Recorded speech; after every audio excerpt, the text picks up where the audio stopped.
Okay, a couple of early observations about pre-recorded cassette quality from having had a tape recorder for not very long, really, a couple of weeks maybe.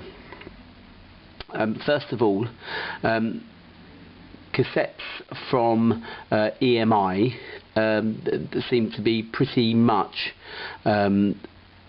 variable in quality. It depends very much on the transport, really. I've had a lot of trouble with XDR cassettes, including my Beatles ones, from when they re-released the albums in the 80s on CD. They also made vinyl and cassette counterparts as well, from the digital masters and the digital ones from that I bought in the 80s. A lot of them just seem to be worn out. The transport on them just seems to be, or the transport mechanism inside the cassette itself, not the tape recorder but the cassette itself, just seems to be slightly dodgy, and a few of them I've not been able to play through really without the speed becoming unlistenable. Having said that, the cassette that I'm going to put on is an EMI cassette. It's Duran. It's from their album Big Thing, which I think is an overlooked bit of a masterpiece, really. They should have actually had a lot more credit for this album than they actually got.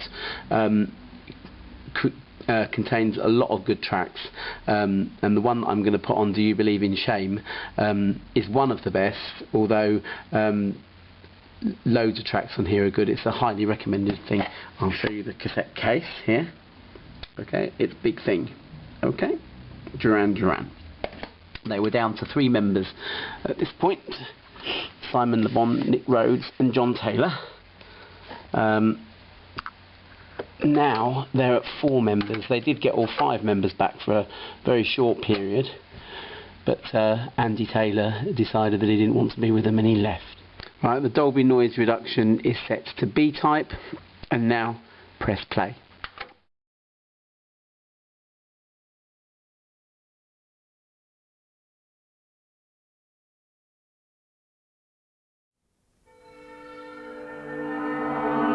Do you believe in love? Do you believe in shame? If love can conquer all, then why'd we only feel the pain? I heard you speak my name, heard you sing in the snow, maybe heard you laughing in a line of static on my telephone. So why your eyelids are closed inside a case of rust?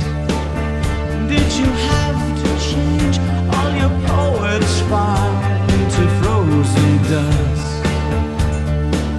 I try to justify it, to learn from your mistake.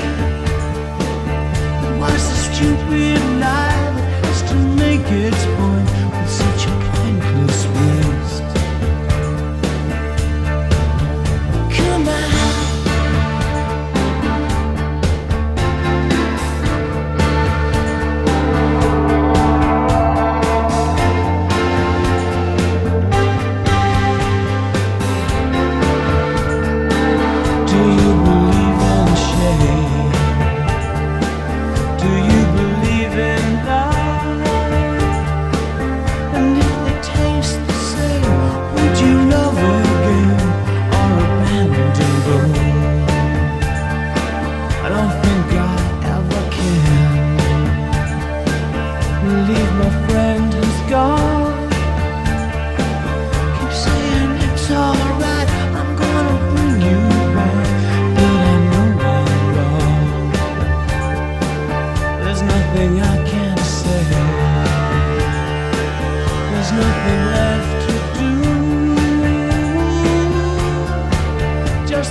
And with cassettes, it's actually quite important that you make sure that they're actually rewound to the beginning of the tape, especially if you do what I've just done and just play a quick song from it.